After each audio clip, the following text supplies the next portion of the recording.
नमस्कार, मी संजय वरकड. आपण आत्ताच न्यूज यात्रा पाहायला सुरुवात केलेली आहे. मराठीत एक म्हण आहे की कोंबडा झाकून ठेवल्याने सूर्य उगवल्याशिवाय राहत नाही.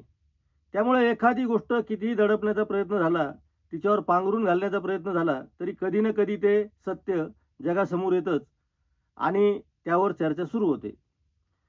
भारत अमेरिका व्यापार करारानंतर देशभरामध्ये आणि जगभरामध्ये एकच चर्चा सुरू झालेली आहे की भारत हा अमेरिकेचा गुलाम बनतो आहे का? भारत पुन्हा गुलामगिरीकडे जातो आहे का? आणि याबाबतच्या चर्चेमध्ये अनेक अर्थतज्ञ त्यांच्या पद्धतीनं या सगळ्या कराराचं विश्लेषण करत आहेत. आणि त्या संदर्भामध्ये आज लोकसभेमध्ये विरोधी पक्षनेते राहुल गांधी यांनी अत्यंत आक्रमक असं भाषण केलेलं आहे. आपला देश विकायला तुम्हाला लाज वाटली नाही का? अशा शब्दात त्यांनी केंद्र सरकारवर तोफ डागली आहे. कधी काळी पप्पू पप्पू म्हणून ज्यांनी राहुल गांधींना टार्गेट केलेलं होतं, आज त्याच पप्पू समोर येऊन नरेंद्र मोदी यांना उत्तर द्यावं लागणार आहे. कदाचित नरेंद्र मोदी राहुल गांधींपेक्षा खूप चांगलं भाषण करतील आणि उद्याच्या बातम्यांमध्ये राहुल गांधी को करारा जवाब, अमुक तमुक आणि सोशल मीडियावरती पुन्हा राहुल गांधींच्या विरुद्ध एक मोठं रान उठवलं जाईल. परंतु खरंच राहुल गांधी यांनी जे उपस्थित केलेले प्रश्न आहेत त्याची उत्तरं सर्वसामान्य जनतेला मिळणार आहेत का? हा आपला प्रश्न आहे. यामध्ये कुठल्या पक्षाची बाजू घेणं, कुठल्या नेत्याची बाजू घेणं हा विषय नसून, हा जो व्यापार करार झालेला आहे त्या बाबतीमध्ये जगभरामधून आणि विशेषतः भारतीय कृषी क्षेत्रामधील कृषी तज्ज्ञांकडनं ज्या प्रतिक्रिया येत आहेत त्याही बघितल्या तरीसुद्धा शेतकऱ्यांसाठी हा करार खूप हानिकारक आहे असं म्हटलं जात आहे. अर्थात भारतीय जनता पक्षाकडनं त्याचं समर्थन केलं जात आहे, हा भाग वेगळा. राहुल गांधी यांच्या भाषणामध्ये आणखीन त्यांनी एक मुद्दा उपस्थित केलेला आहे, तो म्हणजे गौतम अदानी यांच्यासाठी ज्या पद्धतीने या कराराला मान्यता देण्यात आलेली आहे ती एका व्यक्तीसाठी पूर्ण देश वेठीस धरला आहे असा त्यांचा थेट आरोप आहे. आणि त्या संदर्भात त्यांनी काही महत्त्वाची माहिती सुद्धा आपल्या भाषणात दिलेली आहे. मी त्यांच्या भाषणाचं विश्लेषण अजिबात करणार नाही, कारण आपण त्यांचं भाषणच ऐकणार आहोत. राहुल गांधींनी कोणकोणत्या मुद्द्यावर काय काय प्रहार केलेले आहेत आणि सगळ्यात महत्त्वाचं मागच्या 2 दिवसामध्ये घडलेल्या एका घटनेकडं आपण हे भाषण ऐकण्यापूर्वी लक्ष वेधू इच्छिणार आहोत. ते म्हणजे संसदेमध्ये काही महिला खासदार नरेंद्र मोदी यांना त्यांच्या जीवाला काहीतरी करू शकतात अशी माहिती मिळाल्याने लोकसभेचे अध्यक्षांनी काय केलं की पंतप्रधानांनाच तुम्ही येऊ नका म्हणून निरोप दिला. खरं म्हणजे भारतीय संसदीय लोकशाहीमध्ये याच्या इतकी हास्यास्पद गोष्टच नाही. अशी जर माहिती अध्यक्षांना मिळाली असेल तर त्यांनी खरं म्हणजे संबंधित जे खासदार आहेत त्यांना आधी रोखायला पाहिजे होतं आणि त्यांना तंबी द्यायला पाहिजे होती. परंतु पंतप्रधानांनाच लोकसभेमध्ये येऊ दिलं नाही आणि त्याबाबत जाहीर वाच्यता केलेली आहे. यामुळे लोकसभेमध्ये नेमकं काय चाललेलं आहे, राज्यसभेत नेमकं काय चाललेलं आहे हे कळायला काही मार्ग उरलेला नाही. अशा पद्धतीचं कामकाज भारताच्या इतिहासात आपण कधीही पाहिलेलं नाही.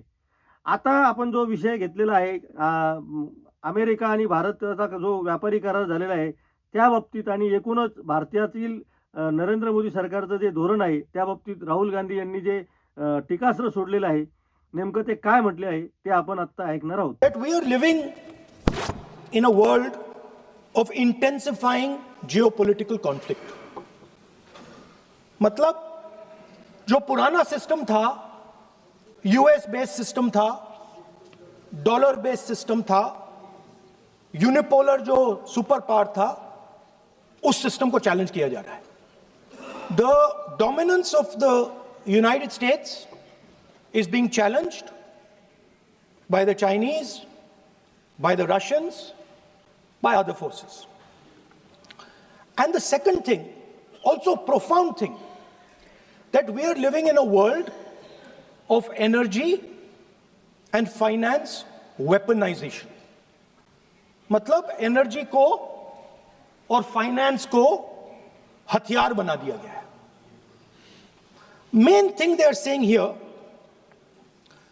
is that we are moving from a world of stability to a world of instability.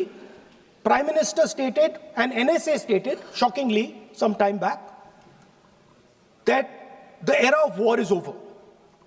In fact, we are moving into the era of war. And you can see war is there in Ukraine, war was there in Gaza, war is there in the Middle East, threat of war is there in Iran. We had Operation Sindoor. So we are moving into a world of instability. The dollar is being challenged. The central game, as my friends on the other side understand, is the dollar is being challenged. US supremacy is being challenged. We are moving from a world of one superpower to some new world that really we can't predict. Maybe two superpowers, maybe multiple powers. And it's an unstable world. And that is what you have said in your economic survey, and I agree with it, 100%. At the center of this fight is the concept of AI. Everybody says that we are moving into the era of AI. And I'd like to warn the government that AI is going to have many, many consequences. One consequence of AI is going to be that something that we relied on, the Congress Party and the UPA built, the entire Indian IT industry, companies like Infosys, companies that are at the forefront of information technology are going to struggle. They're going to be challenged.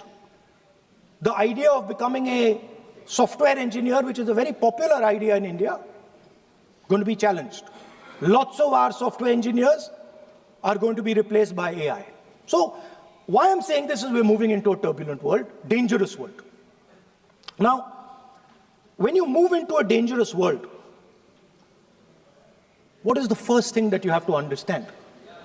The first thing you have to understand is what are your strengths as a person and as a nation.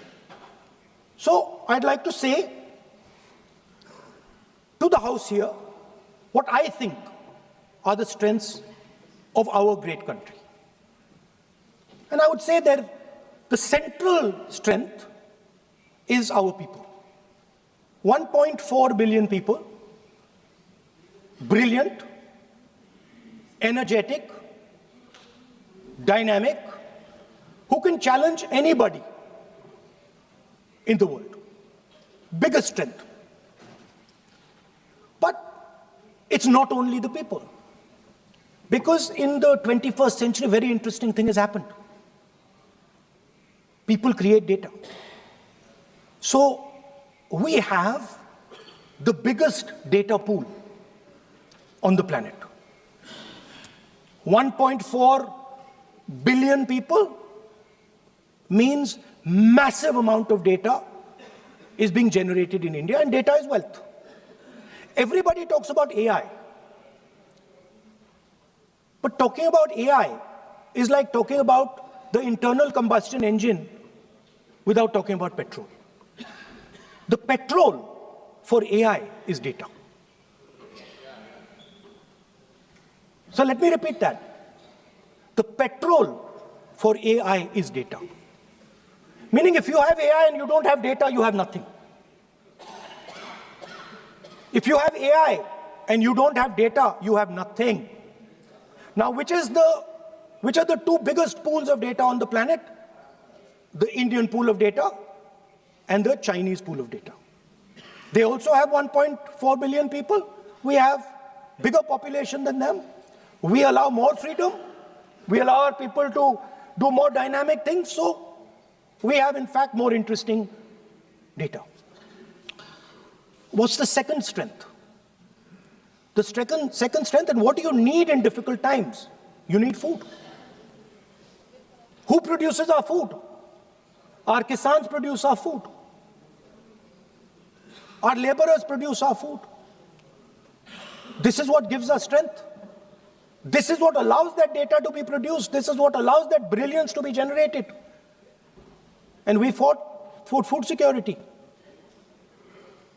Food is abundant today. So that's the second thing. And the third thing, what do you need to run a modern country? You need energy, you need fuel, you need petrol.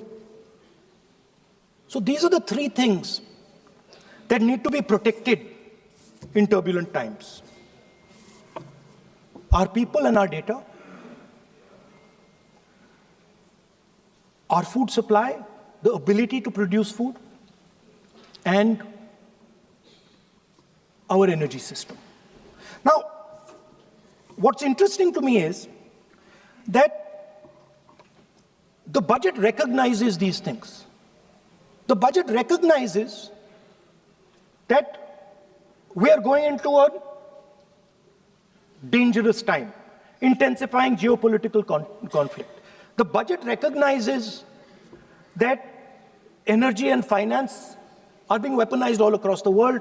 Dollar is being weaponized, dollar is weakening in value, gold, silver prices are going up. Everybody can see this. But there is nothing in the budget.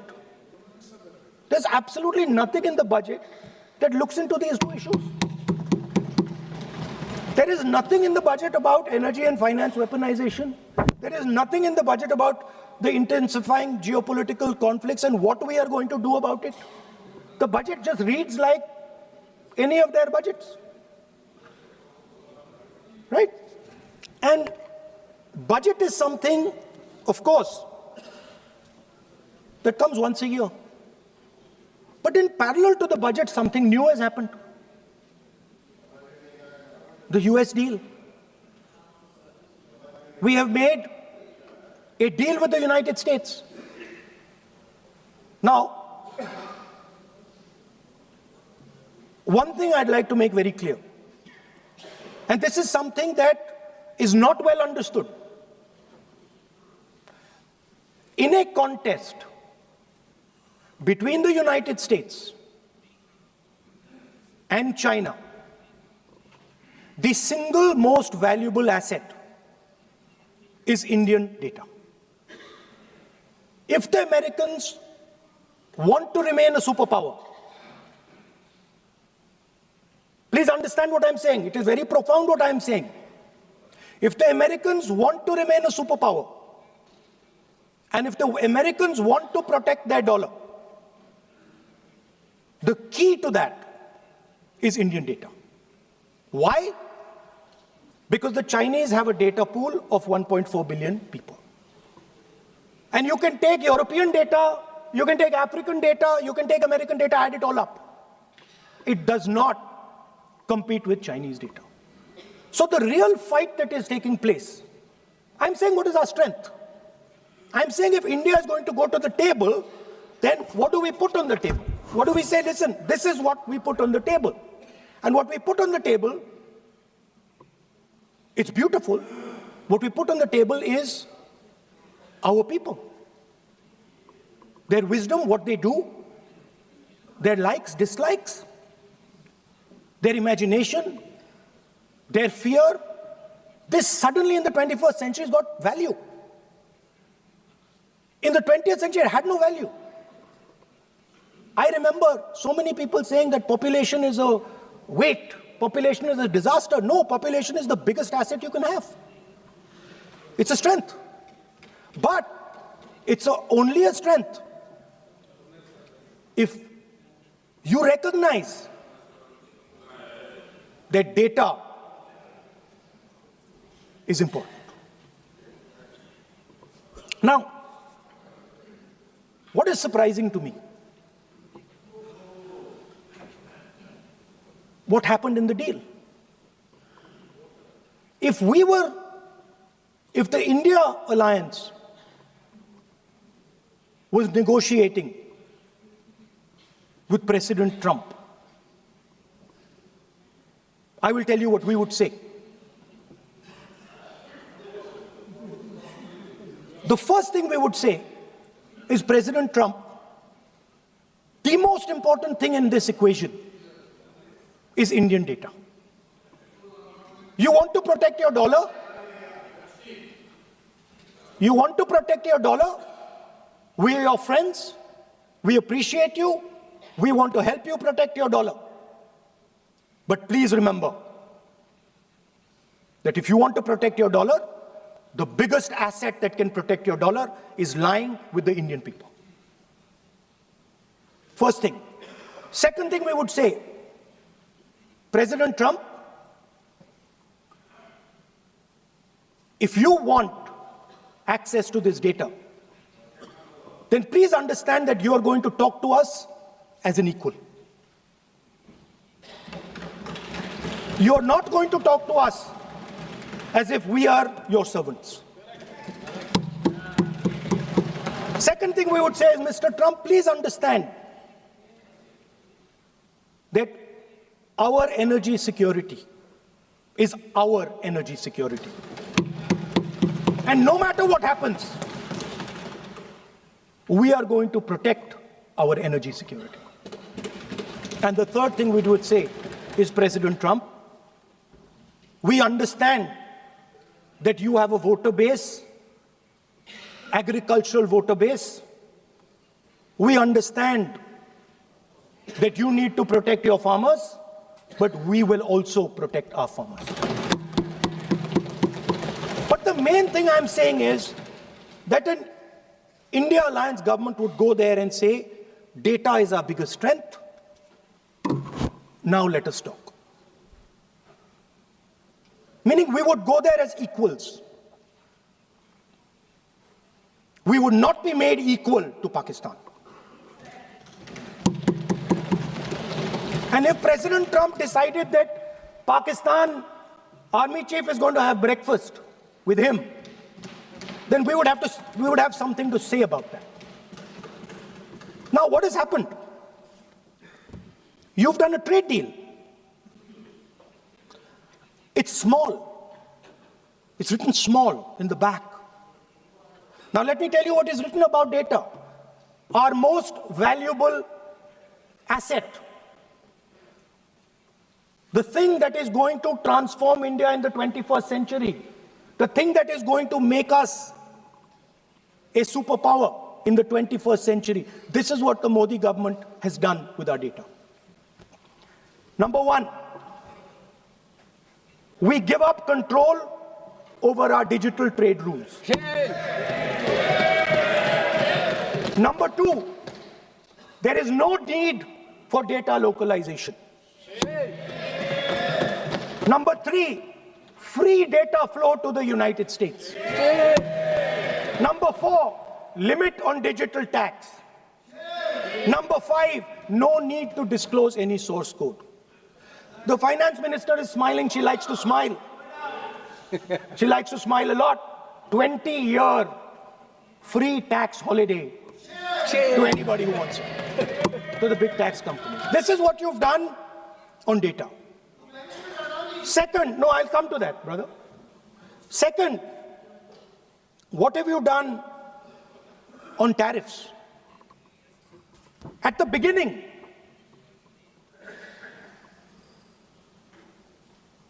%3 was the average. 3% was the average. It has now gone up to 18%. A 6% increase. 6x increase. Sorry, thank you. US imports to go up from $46 billion. You're talking about our budget. US imports to go up from $46 billion to $146 billion. I mean, this is absurd. This is absolutely absurd. And they have no commitment to us. We have a commitment to them. We are going to add $100 billion a year to your imports, and no commitment to us. We're just standing there like fools.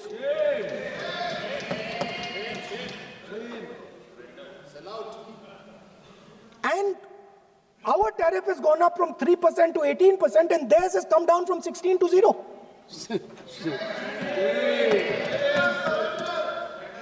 Now, I understand that the people across the aisle here want to protect our country.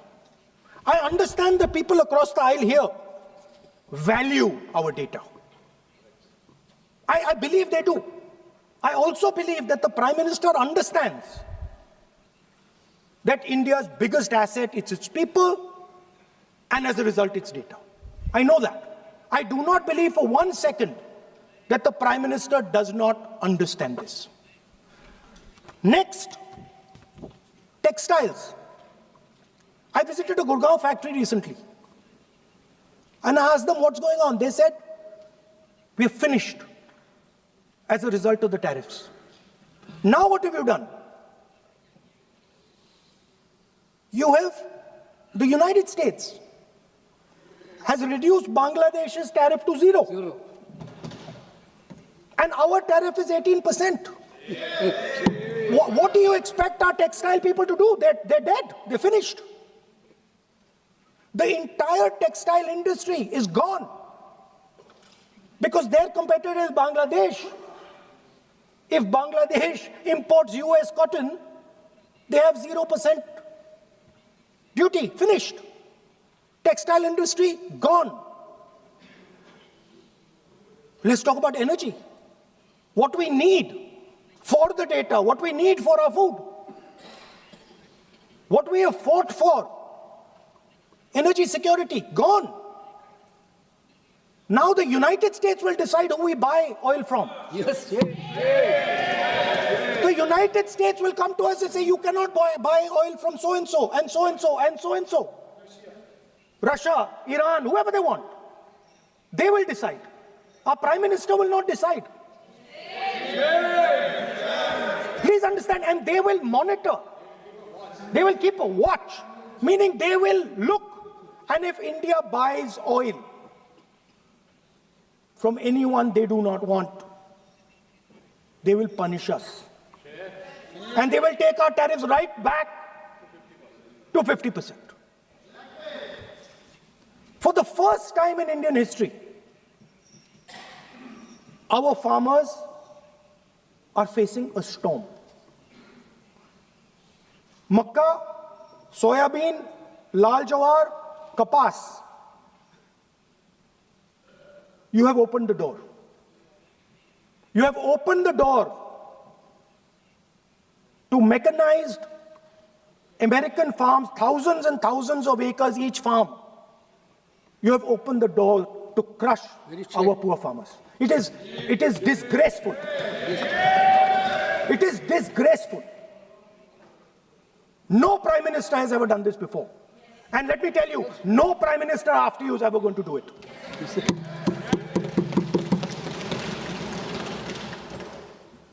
So we are facing a storm. You accept that we are facing a storm. You yourself say the era of one superpower is over, intensifying geopolitical conflicts. You yourself say energy and finance weaponization, and you have allowed the Americans to weaponize our finance and our energy against us. What does it mean when America says you cannot buy oil from somebody? It means our energy is weaponized. What does it mean when they say your tariffs will go down, our tariffs will go down and yours will come up? It means finance trade is weaponized. So you are telling us that the world is a place where geopolitical conflict is intensifying. You're telling us energy and finance being weaponized, and then you're having it done to you. You're having it done to our farmers. You're having it done to our youngsters. You're handing our data over.